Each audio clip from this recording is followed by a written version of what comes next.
Now we're going to go on a journey to find out, Rabotai, the source of all impurity, the source of all of the evil in the world that fights against our holy oral Torah, and nonetheless our written Torah, because by going against the oral Torah, you're going against the written Torah, and thereby you're going against the Shem.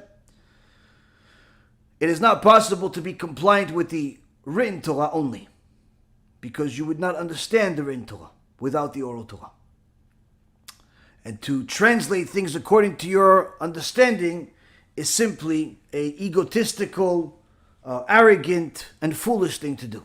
Because a simple word you would not understand without the use of the oral Torah. Whether it's the nikud system of where to put the nikud, which is the vowels, that's part of the oral Torah, or it is understanding of what certain words mean, like the word orla. How would you know that orla means a piece of the ear, a piece of the nose, a fingernail, or perhaps a foreskin in order to do brit milah? You wouldn't know. So the point is that the oral Torah has different parts to it, but nonetheless people have been fighting against the oral Torah. But I'm not talking about people that are fighting against it because they're just ignorant and they're arrogant and they just don't want to do whatever they want, but rather they're knowledgeable and they still want to do whatever they want. When did this all start? When did this all start, Rabotai? It started in the beginning of the beginning. Bereshit. That's when it all started. Hashem gave the Torah, wrote the Torah 974 generations before He created the world. Gemara Masechet Chagiga says that Hashem wrote the Torah with black fire on white fire. 974 generations before He created the world. And then the Zohar Kadosh says that Hashem looked at the Torah ubara alma and created the world. Meaning that He looked at what's in the Torah and He created the world according to the Torah, not the opposite. He didn't create the world and then created a Torah for it. But rather He created the Torah and then He used the Torah as the blueprint for creating the world. He saw that the Torah has rules like, for example, mitzvot, like kashrut, kosher. So He created kosher fish, not kosher fish, kosher animals, not kosher animals. He saw that there is rules of a family purity, so He created male, female, the woman has the time of the month, and so on and so forth. So that's how He created the world. But this whole Torah wasn't given right away as a complete package. Initially, you had Adam Rishon. Adam Rishon had 6 mitzvot. He had 6 mitzvot, 6 out of the 7 laws of Noach that he had to comply with. One main thing that he had to do is not to eat from the tree of knowledge. Simple. Don't eat. You can eat anything you want. In fact, the angels were making barbecue for him. They were making barbecue for him. What's better than that? Only thing, don't eat from the tree. Anything else you want to do, you can do. Walk around naked, be with your wife, no issues. Whatever you want to do, you can do. Just don't eat from the tree. What happens? Well, everybody knows the story, but let's go into the details. Why? Why would somebody eat from the tree of knowledge? Now, Chachamim say that Adam HaRishon was so righteous that he understood that his time in the world is limited. And he wanted to serve Hashem forever. And he knew that the only way that he could guarantee himself to do that is by living forever. And the only way that he could guarantee himself to live forever is if he eats from the tree of life. Because that's what the tree of life did. But the problem is he didn't know what the tree of life was. Because it says that the tree of life was in the middle of the garden. Where's the middle of the garden? He didn't have an oral Torah to teach him where the middle of the garden is. The written Torah says that the tree of life is in the middle of the garden, in the midst of the garden. Where's the midst of the garden? You have the whole world. Where is it? She doesn't know where it is. So he said, what should I do? He did some kal v'chomer on himself. Let's eat from the tree of knowledge, find out all knowledge, where the tree of life is, and then I go find it. But, wait a minute. God said not to eat from there. So, he restrained himself. He wanted to do it, but he didn't do it. Chava, on the other hand, a little bit different story. Why? Chava was very beautiful. Chava was very, very beautiful. In fact, she was so beautiful that the most beautiful women in the world that ever existed, you combine all of them, they all look like monkeys next to Chava. That's how beautiful she was. And the Nachash, the serpent, was also beautiful. He was the most beautiful creature out there. He walked on like a human being, arms, legs, was able to speak, was a very beautiful creature, and was the king of all the animals. And the Satan used him as like his horse. He was like riding him like a horse, in so many words. He was his messenger, his physical representation in the world. So he said, how are we going to get to do our job if these two don't have a Yetzirah, they don't have nothing to do over here, they have Gan Eden? What are we going to do? Let's go to the girl. Why? Because the guy, we asked him, he told him, listen, why don't you eat? He said, listen, I want to eat. I agree with you. You're a good idea to eat, but I can't. Why? God said no. So, they go to the girl. And they see the girl. Wow, this girl is beautiful. This girl is amazing. You know what? I want that girl. What do you mean? But you're an animal, she's a human. So what? We're in Gan Eden after all. But she has a guy. She's married. She's married. Okay, so let's kill him. How are we going to kill him? Well, he's big, he's huge. Let's do that. Let's get him to eat. If we get him to eat, Hashem's going to kill him because Hashem told him to eat. Don't eat. He didn't specifically say to her, don't eat. So maybe he's only going to kill him. And the Nachash Yimach Shimo V'Zichro went to the girl. And he said to the girl, listen, you should eat because you could be like God. If you eat, you're going to be like God. You're going to have all the knowledge in the world. And unfortunately, as beautiful as she was and as smart as she was, she had some desires. What was the desires? To do whatever she wanted. She wanted freedom. She didn't want rules. Even though she didn't have many rules, and Hashem only gave them a few rules. Even that was too much. Why? Because the serpent, the beautiful Hollywood star serpent, came to her. He was so good looking. He was so charming. He had such a good tongue. Everything was good. You know what? You make freedom sound so good, so philosophically privileged. You know what? I want to do that. I want to have complete freedom. But wait a minute. But God said no. He said, what did he say? I didn't study, but he said don't touch it, don't eat it. And the serpent, he was Talmid Chacham. He knew Hashem said don't eat. He didn't say don't touch. He said don't eat. But the girl, she didn't study. So she added a few words. What's the big deal? Don't touch, don't eat. It's all the same thing after all. So what did he do? He pushed her against the tree. And she ran against the tree. And guess what? Nothing happened. He said, see, you said, Hashem said, don't touch the tree. Look, I just pushed you against the tree. Nothing happened to you. See? Obviously, he's just trying to scare you. He's just talking, he says about Genom, fire. It's not real. It's like, it's just, it's like parables. It's like analogies, just to scare you. It's not real. Like, some of these fakers say, the fire in Genom, how do you burn a soul? Stupid people like that. They'll see how you burn a soul. They'll see really, really good one day. But in the meantime, they fool other people. Just like Chava was fooled. Why? She didn't study. She added a few words of her own opinion. Don't touch and don't eat. And it's only don't eat. So the Satan used that against her, pushed her against the tree. She touched the tree and nothing happened. And she says, you know what? Maybe you are right after all. And she ate. And then the Satan said, listen, why don't you give some to your husband?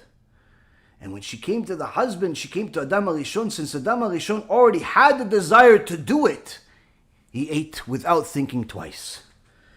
And after that, after being such a great, rabbi for them, this Nachash, Yimach Shemo V'Zichro, he was able to do the unthinkable. What was that, Rabotai? He was able to get what he wanted. Before Hashem cursed him, before Hashem threw everybody out of the garden, something happened. What happened, Rabotai?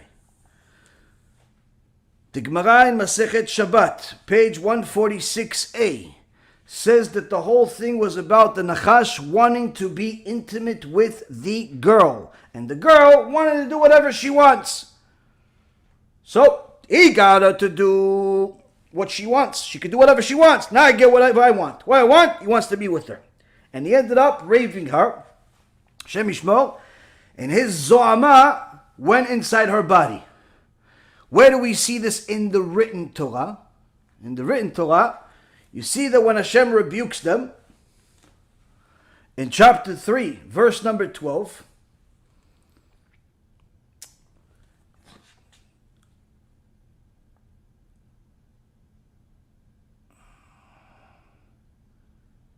I'm sorry, verse number 13. Vayomer Adonai Elohim laisha, ma zot asit, vatomer haisha, anachash isyani va'ochel. So Hashem says to the woman, Chava, what is it that you've done? And the woman says, the serpent deceived me and I ate. Chachamim says, isyani. Isyani means he was like nasui to me, he was like married to me, meaning we did something that married people do.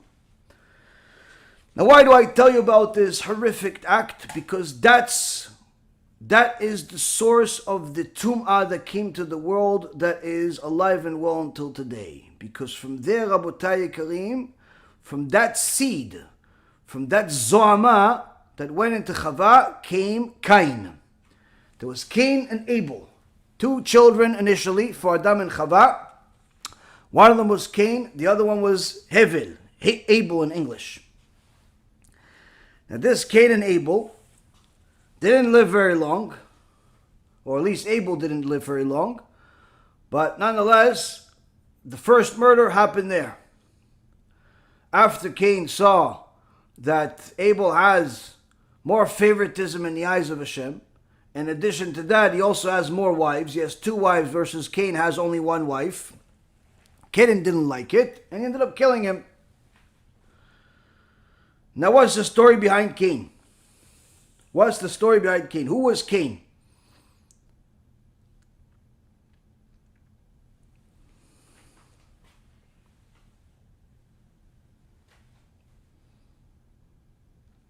The Arizal, in the Sefer Pri Etz Chaim, in Sha'ar Chanukah vePurim, in Perek Gimel, says that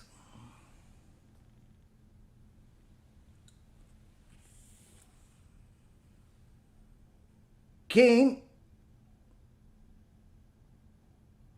reincarnated. This Zo'ama came from this whole act. And now, because there had to be a tikkun, he had to rectify himself, and so did Abel had to rectify themselves. As a side note, Rabbeinu Bechaye, in commentary on Bereshit, chapter 4, verse 12, explains why Cain and Abel were named as such.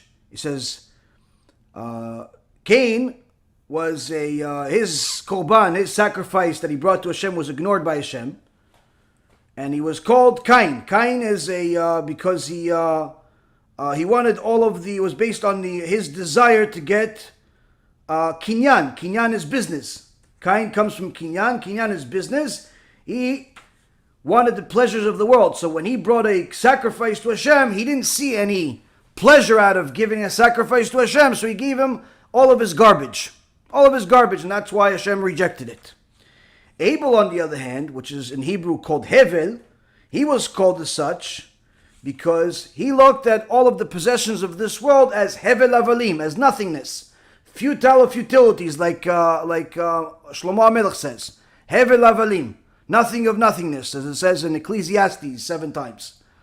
So Hevel didn't want any materialism from this world, so that's why he had no problem giving Hashem a lot of stuff, all the possessions. He didn't care so much about it. He didn't care at all about it. He just wanted to live the spiritual aspects of things. He wanted to get closer to Hashem.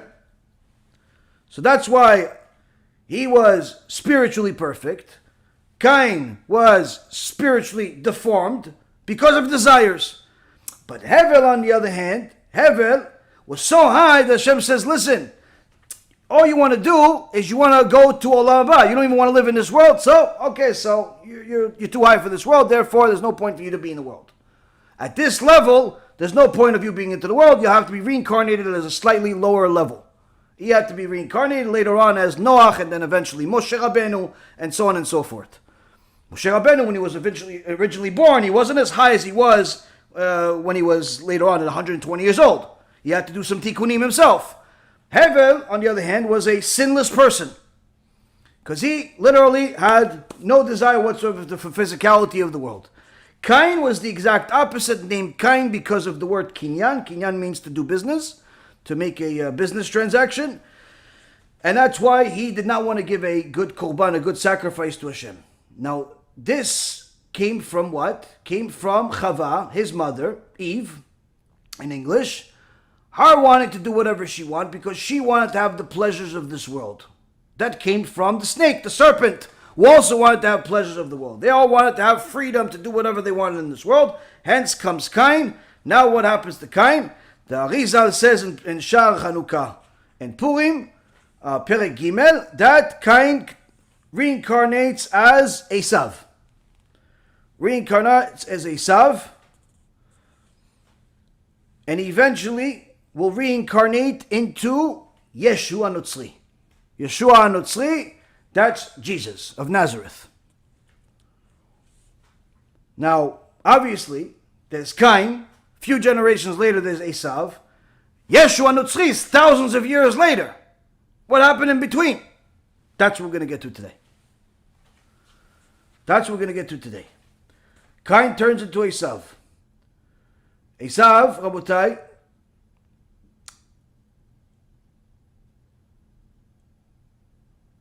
made lots and lots of sins. But he was a Talmid Chacham. He knew a lot of Torah, an enormous amount of Torah. And Arizal writes that because his head was full of knowledge of Torah, but his body had uncontrollable desires. He did not want to control himself. Where the Pasuk says that Bayomahu, there was that day, which was the bar mitzvah of both Esav and Yaakov, that were twins. But on that day, Esav made 5 major sins: murder, rape, adultery, stealing, and the guy was simply could not control his physical desires. Anyone that got in his way either died or got hurt in some way or another. But Torah, he knew a lot of it. He knew a lot of it, Rabotai. How could somebody know so much Torah and be so evil? Simple. And it says, Ish Tzayid Ish Sadeh, that Esav was a Ish Tzayid Ish Sadeh. He was a hunter. He was a man of the fields. Rashi says, what does it mean? He was a hunter. He was a man of the fields. That he knew how to hunt and he knew how to deceive. Where he would, instead of learning Torah throughout the whole day, he would pretend to be a tzaddik by telling his father, listen, how much is the tithe of salt and straw? Now these are not things that come from the ground. There's no tithe to be paid on them. But he would pretend to be a tzaddik by saying, no, I give maaser on, I give the tithe on salt, I give tithe on the tevin, the straw. Why? Because Esav knew that his tikkun was the Oral Torah, and the Oral Torah is the rabbis, the sages. So he didn't want to comply with the Oral Torah. He wanted to comply whatever he wanted. So he wanted to ignore the Oral Torah, and therefore he wanted to create some new rules. He wanted to create some new rules. You don't have to give maaser on salt or on this, but he said, no, but I want to. Why? Because that is going to make everyone think that since I'm doing more than what I have to on these small things. Therefore, they don't have to check if I'm violating Shabbat, or if I'm an idol worshiper, or an adulterer, or I'm stealing, and so on. And that became the face of Christianity and all types of heresy in the world, where you see that they do something, that's unusual, extraordinarily good, but the rest of it, nobody checks. And then when you do check, you see all the disasters in the world. Like in the church in Rome over there, the Vatican, say, listen, their popes are so righteous that they do not get married to women, they don't touch anyone, as if God ever said to do such a thing. Say, no, we remove ourselves from any type of sexuality and so on. It's beneath us, and so on and so forth. But then you find out, when you look in between the lines, that there is an entire practice of all types of filthy behaviors and pedophilia and so on, homosexuality and so on, that's been hidden for hundreds and hundreds of years. And also a lot of other things. Same thing with what Yeshua Notzri, Jesus, he wanted to pretend that he's righteous. He says, listen, if somebody hits you, slaps you on one cheek, give him the other cheek. Even though the Torah says, somebody comes to kill you, kill him first. He says, no, if they hit you, let them hit you on the other cheek also. Pretend to be righteous. What about Shabbat? No, I'm above the Shabbat, he says. Where it says, the Torah says that you have to keep Shabbat. It's part of the Ten Commandments. It's part of the Torah. There's 39 restrictions you're not allowed to do on Shabbat. You're not even allowed to build a Bet HaMikdash on Shabbat. But Jesus says in his New Testament, no, I'm above the Shabbat. I'm above the Shabbat. So you see, but when it comes to somebody hitting me, if he hits my right cheek, I give him my left cheek. Why? Because they want to pretend like they're righteous. This all came from Kayin, and then later on from Esav. But Esav knew Torah. Same thing like Yeshu. Yeshu knew Torah. But distorted it in the way they wanted, in order to manipulate the truth in such a way to make the public think they're extremely righteous. Because of that, Rabotai Karim, the Arizal says, because Esav had a lot of Torah, HaKadosh Baruch Hu sent Hushim, the son of Dan, to take his sword and chop Esav's head off, and only bury that in the cave of Avraham, Yitzchak, and Yaakov, the cave of Machpelah. The cave of Machpelah was where Yaakov wanted to be buried. He made Yosef HaTzadik, his son, swear to him that he'll bury him there. And when Yosef went with the rest of the tribes, the rest of his brothers, to the cave of Machpelah to bury his father, to bury Yaakov, Esav and his army show up at the cave. He said, hold on a second. Who says you have the right to bury Yaakov here? He says, what do you mean? This is our father. It's his. He's the firstborn. He got the rights. Esav says, prove it to me. So what do you mean? Everybody knows he's the firstborn. That's why you tried to kill him. He says, no. That could be hearsay. I want to see documents. I want to see black and white. I want to see black and white this contract that you guys say that I signed. I want to see black and white. I want the written Torah. Where does it say in the written Torah? Where does it say it? So they didn't have this document with them. They're going to bury their father. They didn't look for the document. Yehuda tells Naphtali, go back, get the document. Because he was really fast. He ran back and forth for Egypt very, very quickly. But even though it was very quickly, in the meantime, they put the body of Yaakov on the floor. They put the body of Yaakov on the floor. He's dead. Now, Hushin ben Dam, Hushin the son of Dan, was deaf. He couldn't hear the argument. He didn't know what's going on. But as soon as he saw that his holy grandfather is on the floor, he couldn't tolerate it. He says, what is this? Why is my grandfather on the floor here? So, this first thing they said, Esav. Why? Esav wants to see the contract.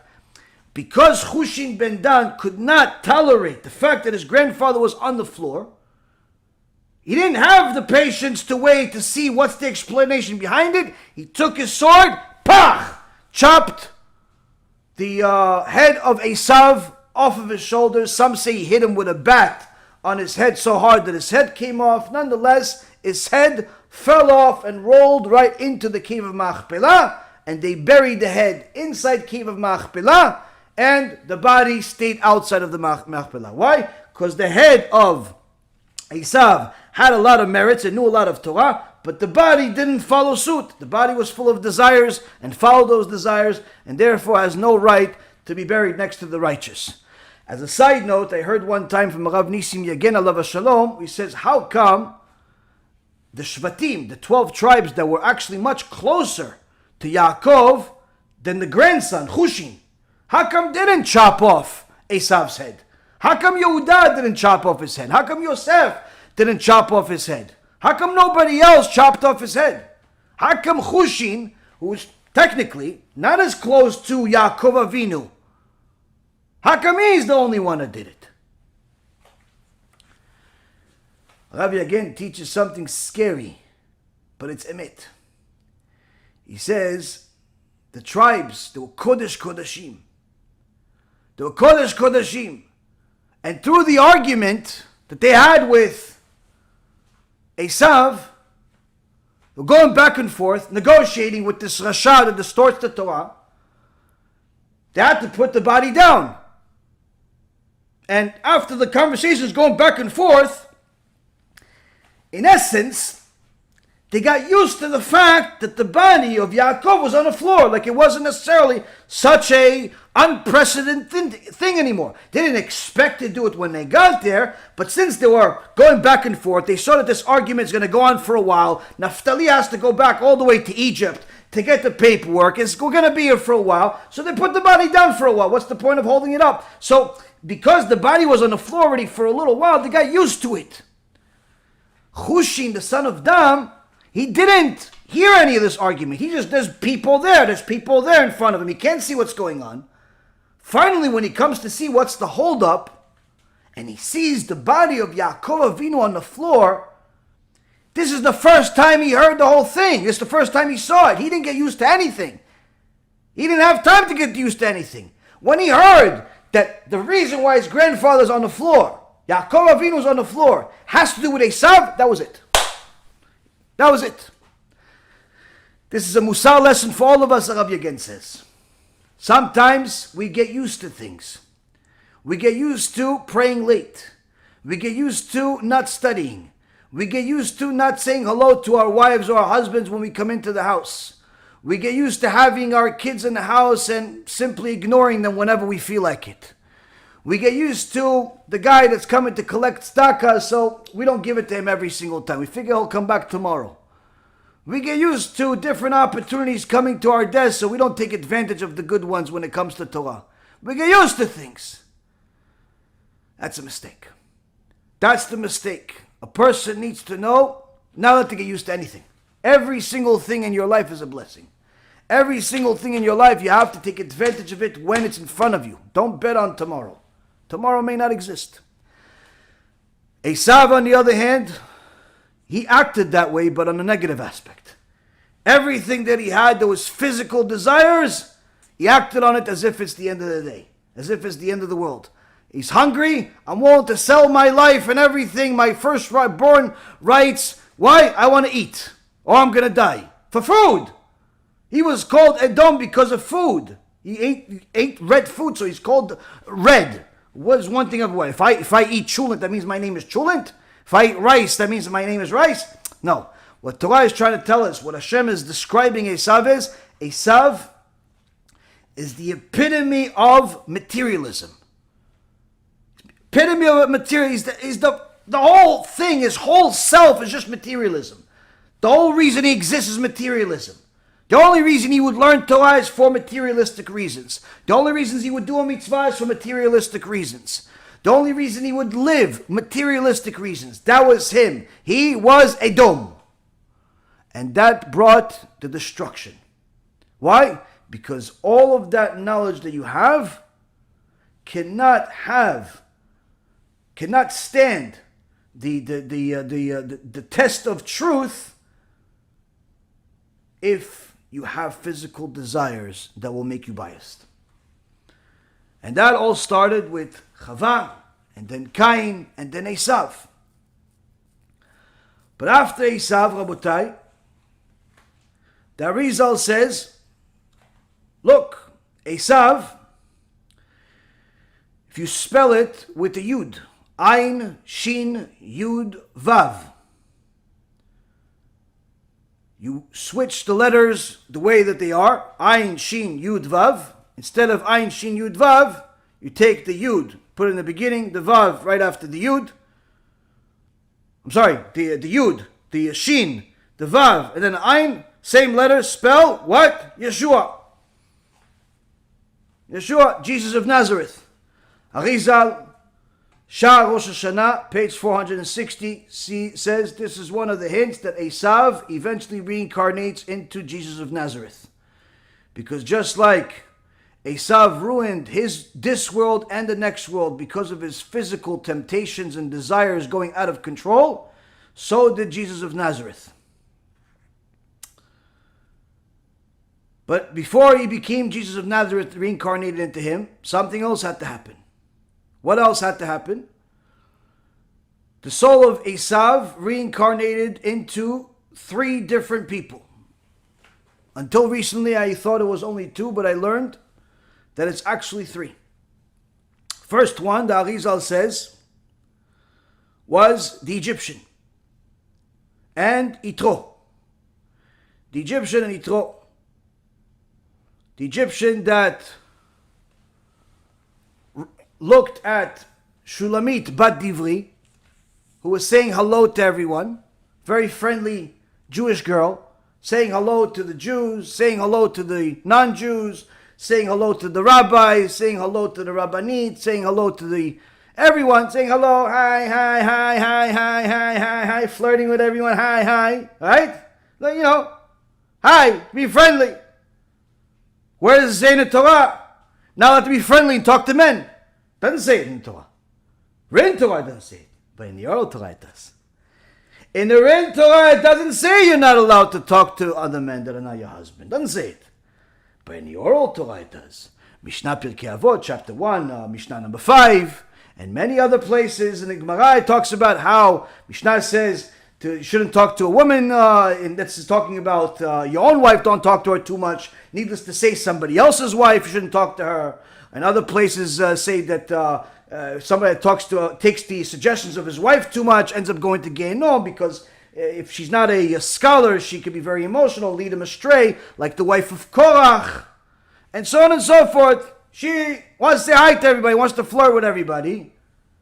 She says, no, I want to listen to the Torah. Yeah, but Torah says no. I don't see it. Where's it written? Where's it written that I'm not allowed to talk to men? Well, it's not written. It's the Oral Torah. I know Oral Torah. Maybe it changes. Maybe this. Maybe that.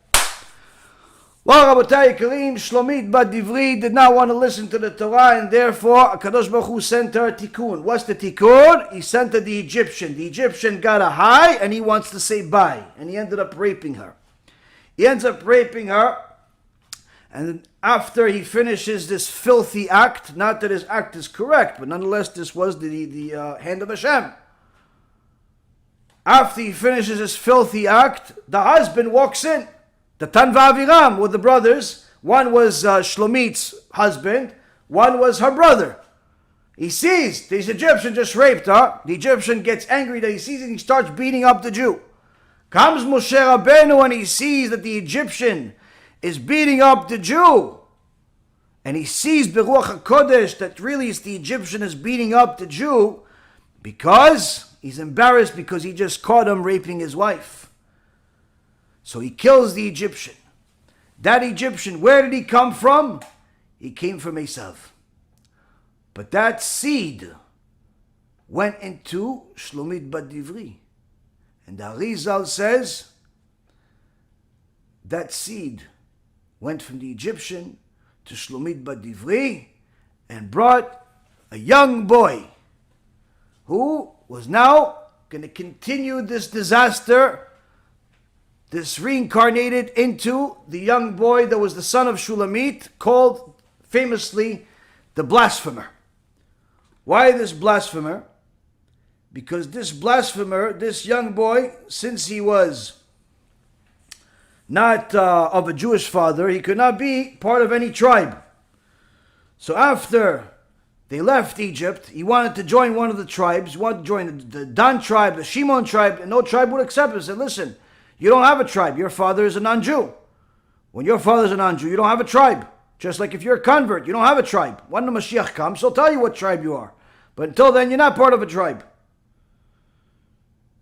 And this blasphemer, this young man, didn't like this. Didn't like this one bit.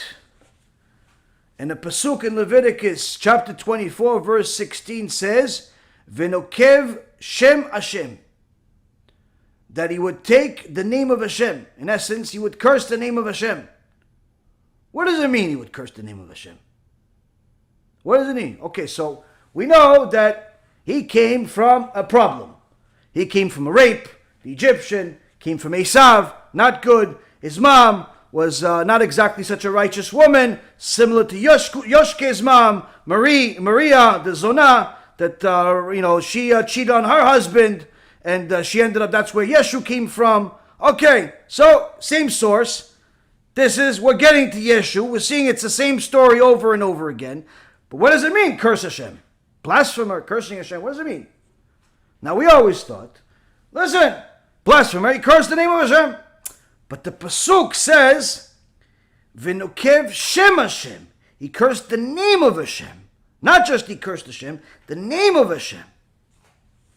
Meaning this requires a little bit more investigation. What does it say here? What does it say here? The Chachamim say this blasphemer, this Rasha,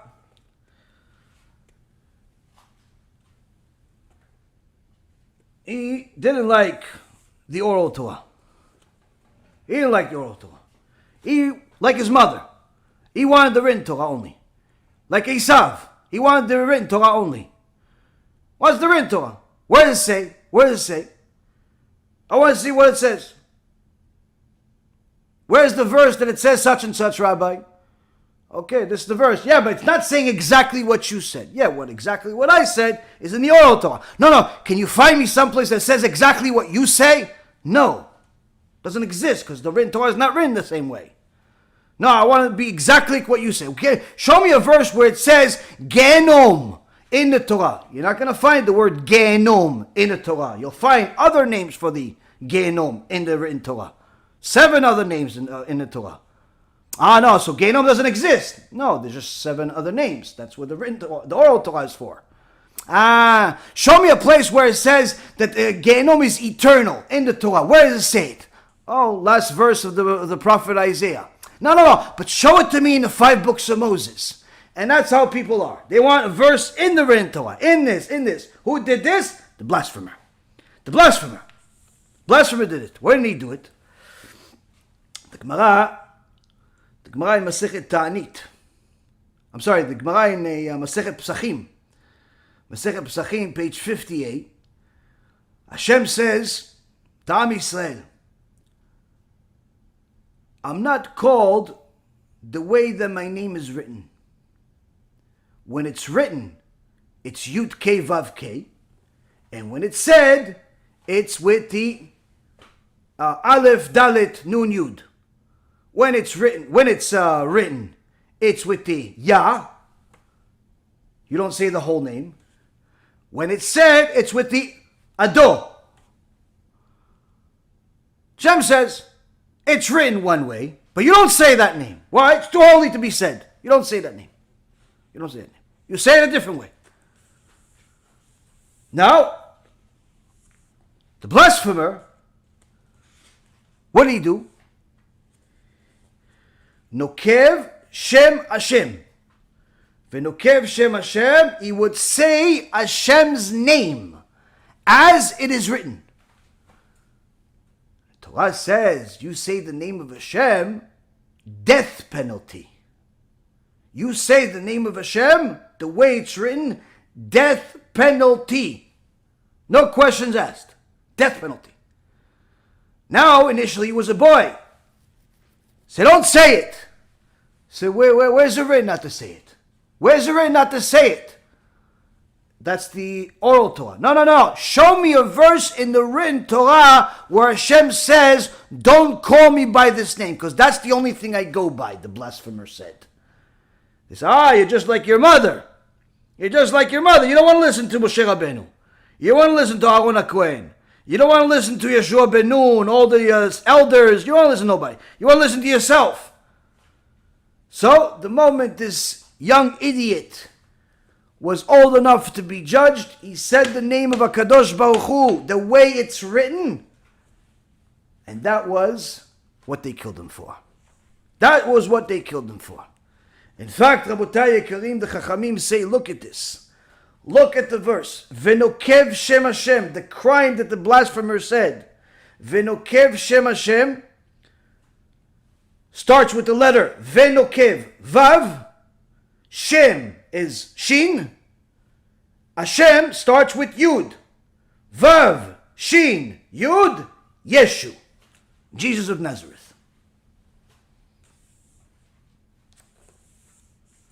This also, for anyone who doesn't know, I'm jealous of you that you don't know, because that means you haven't experienced the missionary world. But nonetheless, anyone who doesn't know, that is the easiest, most telling sign of missionaries, fake messianic Jews who are really Christians, and outright Christians that are public about the fact that they're Christians and proud of. What's the sign? They have the name of Hashem, Yud, Hey, Vav, and the Hey. And the reason why we add those words is because, like I just said, not allowed to say it, not allowed to pronounce it, and so on. But what do? They pronounce it, they write it everywhere, and they'll even rebuke you, like some morons did with me, sending me a flood of emails saying, why do you call, they say the name, Hashem? You are a blasphemer for doing that. Why? I'm blaspheming because they don't know the Oral Torah, they don't know Torah, they don't know nothing. But they say the name, or they even think they say the name. They don't even know how to say it. Even the way they write it's not really the right way. But nonetheless, the point is, you see them writing the name, the four-letter name of Hashem everywhere, like it's signing Coca-Cola. Why? Because to them, and the way that they were taught from Yoshke, from the master deceiver, what is it? It makes you look righteous. If you have the 4 Hebrew letters that you cannot even read, if you have those 4 letters tattooed on you, or on your Facebook profile, or on your building, or on something, just that, nothing else, no blessing, no verse from the Torah, nothing, just that, makes you look righteous, makes you look connected to Hashem. What about, were you connected to Hashem when you were committing adultery? Were you connected to Hashem when you were stealing? Were you connected to Hashem when you were lying? Were you connected to Hashem when you were desecrating Shabbat? Were you connected to Hashem when you were desecrating Torah? Were you connected to Hashem when you were bowing to an idol, made a man into a god? Were you connected to Hashem when you turned God into 3 instead of only 1? When were you connected to Hashem exactly? When? Because you have a 4-letter symbol? You're going to get punished for that, you idiot.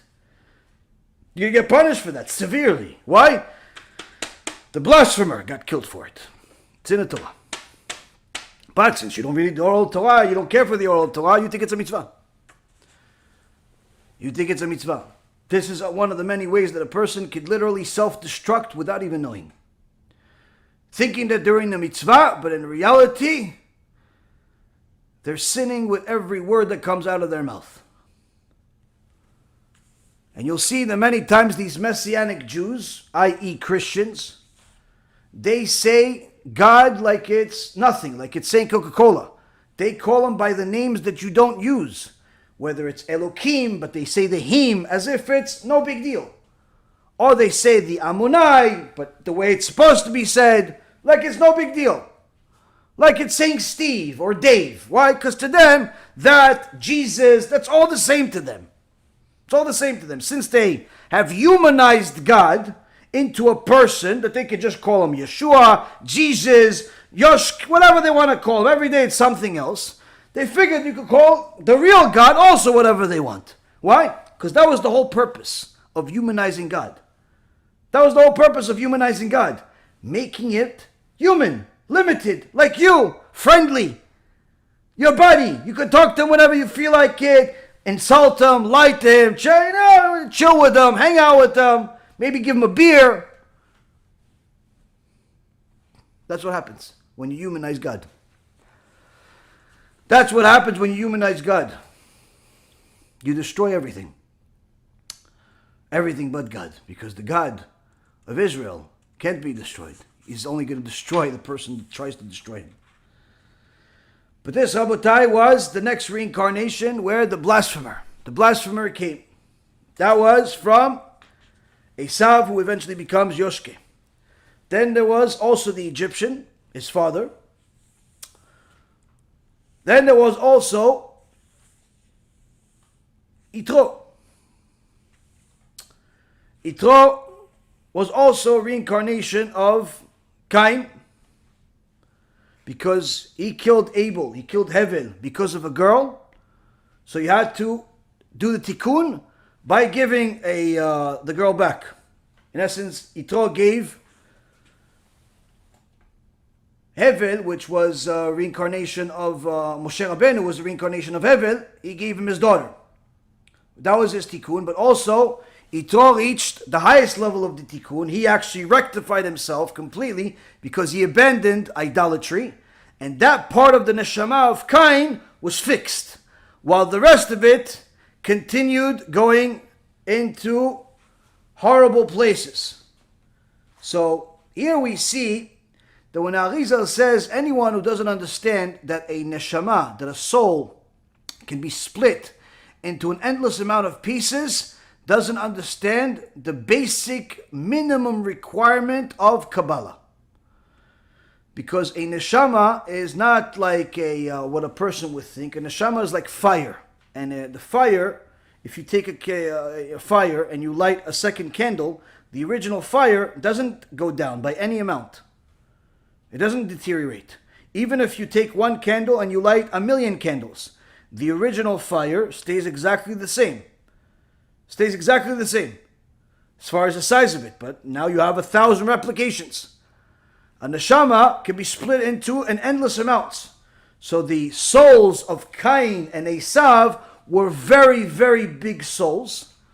Very big, very dominating souls, had an extraordinary potential. In fact, such a great potential that Esav was really supposed to be father of half of the tribes. Father of half of the tribes of Am Yisrael. 6 were supposed to go to Yaakov, and 6 were supposed to go to Esav. But because Esav followed his desires, he destroyed all of it. He ruined all of it. And Kayin had an even bigger neshama. But that's why when Esav had to be split, he split into several pieces. Several different people, even during the same generation. And the 3 pieces that we know during that generation is the Egyptian, the blasphemer, and Yitro. Now, that's not it. That's not all. In a Sefer, Likutei Torah, Parashat Korach. Sefer Likutei Torah, Parashat Korach, says the following. Korach was a Gilgul of Kayin. Korach was a Gilgul of Kayin, which thereby means that he was a reincarnation of Esav as well. And he says that Korach was an apikoros against the Oral Torah and would eventually reincarnate as Yeshua Notzri. Sefer Likutei Torah, Parashat Korach.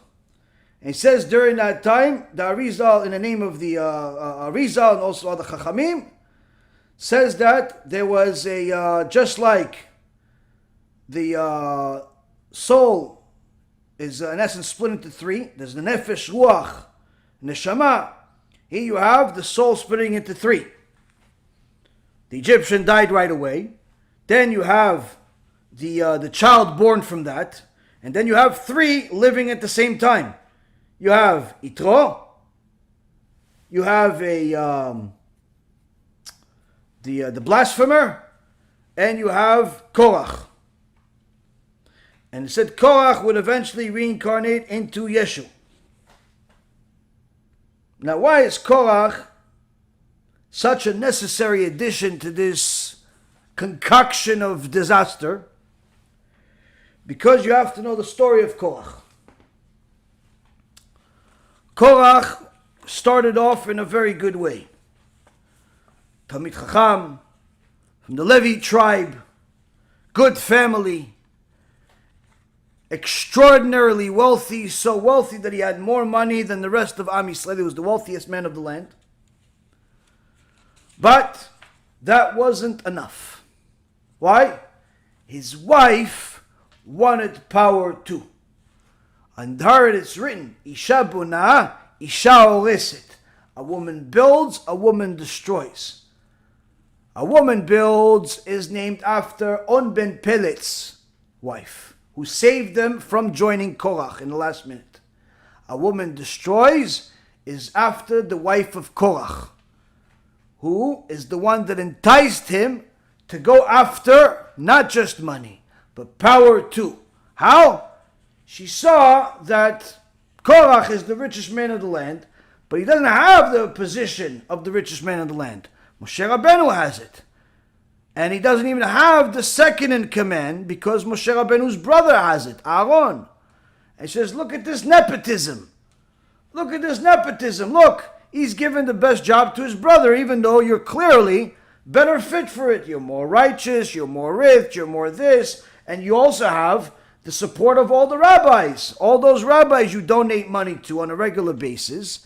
The Gemara in Masechet Shabbat or Sanhedrin says that these 250 of the biggest rabbis in the world, which Moshe Rabbeinu built, he made them into rabbis, he made them into Talmidei Chachamim, they abandoned Moshe Rabbeinu and joined the side of Korach. Why? Korach had the money. Korach would give the money, you give the Maaser, give the Chomesh, give the this, give the that, and eventually they gave him whatever opinion he wanted. Whatever halacha he wanted, whatever things he wanted. So when he came to them and he said, listen, I think I should really be in control. What do you guys think? I should be president. I should be vice president. I should be king. I should be this. I should be that. The rabbis figured, listen, if I'm his rabbi, because he just donated $1 million to my campaign, so if he's going to be in charge, I'll be right behind him. So he'll need a rabbi. Da Torah. So, okay, yeah, you're right, Korach. And everybody said yes to him. Yes, yes, yes. Now, Rabotai, that's the basic version of the story. But the Gemara in the Yerushalmi, Masechet Sanhedrin, says Korach was an apikoros. Korach was an apikoros, which is the worst possible thing you can be called. Why? The Rambam says in Ilchot Avodah Zarah, apikoros is so horrible, you don't even accept him to do tshuva. If he's an apikoros on purpose, to make go against the Torah on purpose and so on, even if he comes to do tshuva, you don't accept him. You don't accept him. He's not part of Am Yisrael, he's nothing. That's an apikoros. Rambam writes it in the Ilchot Avodah Zarah, in chapter 2, halacha number 5. Now, to call Korach an apikoros is a big thing. It's a big thing. Especially since some Chachamim say maybe Korach has even a share of the world to come eventually when he comes out of Gehenom, maybe, no? Because the ground swallowed him up. He's in Gehenom till this day. Maybe one day he'll get out. So to call him an apikoros, I mean, that's a big thing. But that's what the Gemara in Yerushalmi calls him. In fact, that's also what Sefer Lekutei Torah also calls him an apikoros. Why do they call Korach an apikoros so much? I mean, okay, he made a mistake. He went against Moshe Rabbeinu, but why is it so bad? Made a mistake, make it a halachic mistake. What's the mistake? He says, listen, my wife told me that you have this halacha, and it doesn't make sense to her. And after I explained to her your halacha, I actually agree with her, it doesn't make sense. What's the halacha? What's the halacha? It says, Moshe, what you said that you have to have one ptil, one string out of the tzitzit, one ptil out of the tzitzit, you have a tzitzit over here, and one string has to be blue. Now we don't have this tchelet in the world anymore, so nobody has it, that's the right one. Some people claim they have it, but no Gdol Ador is really wearing it. But nonetheless, the halacha is that one of these is supposed to be blue, Right, Moshe?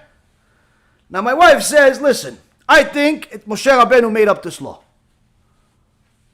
I think he made up this law. You want to prove it? His wife tells him, want me to prove it to you? Go to Moshe Rabbeinu, where I'll make you a special talit. The whole thing's going to be blue. The whole talit's going to be blue. And tell Moshe, is this good enough? And see what he says to you. So Korach says, hey Moshe, what do you think of my new blue talit? Do I still need a blue string? Moshe Rabbeinu says, yes, you still need a blue string. He says, you see, my wife's smarter than you. My wife is Gdolado. My wife is Gdolado. She knows better than you. Her argument makes more sense. But let me prove it even more. Korach says, my wife said, look, she said that it doesn't make sense to have this little thing, this mezuzah on the wall. What is this mezuzah? Maybe Moshe Rabbeinu is trying to make money out of us. Sell mezuzah for a few $100s. No, who has the money for this stuff? Just tell them, listen, we have, our entire house is full of Sifrei Torah, Torah scrolls. What do we need this little scroll? This little scroll has a couple of paragraphs. One paragraph, what does it have? We have the entire Torah, and not only that, the whole house is full of Torah scrolls. What do we need this mezuzah? So Korach says to him, I have a house full of Torah scrolls. Do I still need to put a mezuzah on every door? Moshe Rabbeinu says, yes, you have to. That's the halacha. Korach says, you see, it doesn't make any sense what you say. Doesn't make any sense. I have a whole house full of Torah. You're telling me I still need to put a mezuzah? Still have to go to BezratHashem.org and pay $500 for a good quality mezuzah?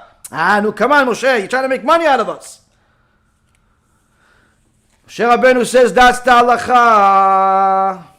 But how does that make Korach an apikoros?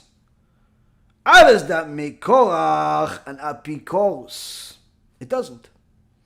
It makes him not such a good person. But it's not that took everything to the worst level. It's the way that he convinced everybody else to join him. How did he convince everybody else to join him? He says to the people, and you have the Midrash talk about it in different places, you're also going to find it in Yalkut Me'am Loez, where he says, comes to the rabbis, and he comes to the people, and he says, listen, I have a story, I got a scoop for you guys of who this Moshe Rabbeinu really is.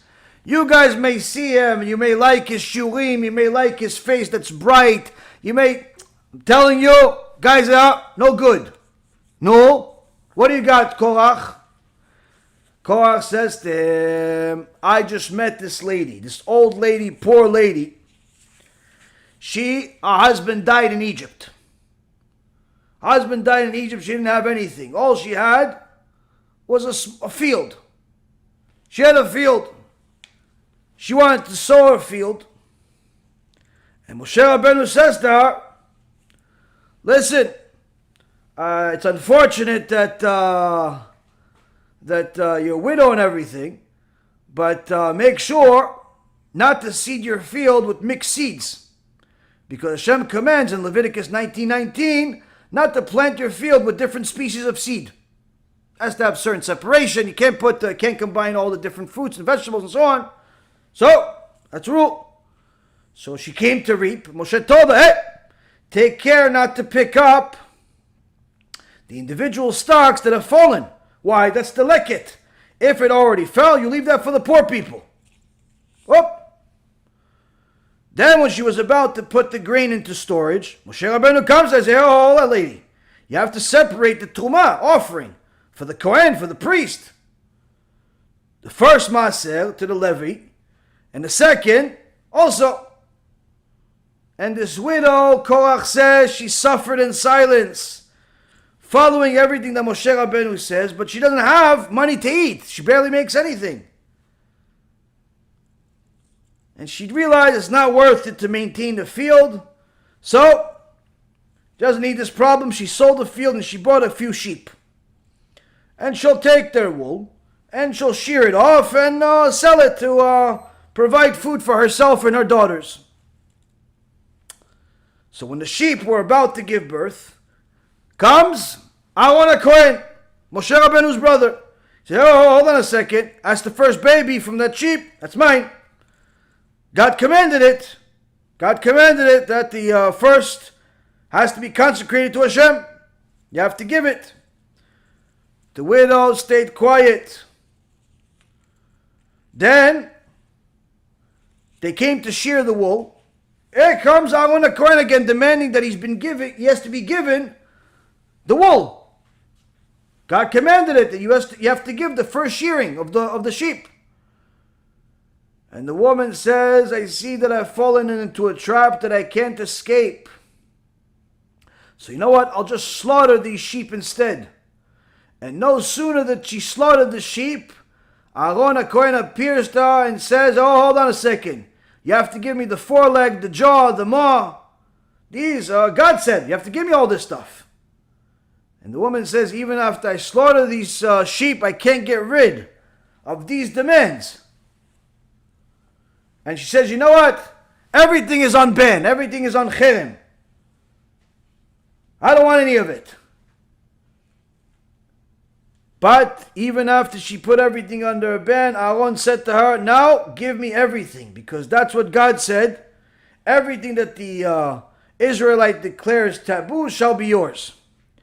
So you see, Korach says to the people, after Aaron HaKohen took everything she had, leaving her and her two daughters with nothing and homeless, they can't support themselves, they both just died of hunger. I just saw them. They both died of hunger. And the people followed him. Now, does anybody believe this story? No. Nobody believed the story.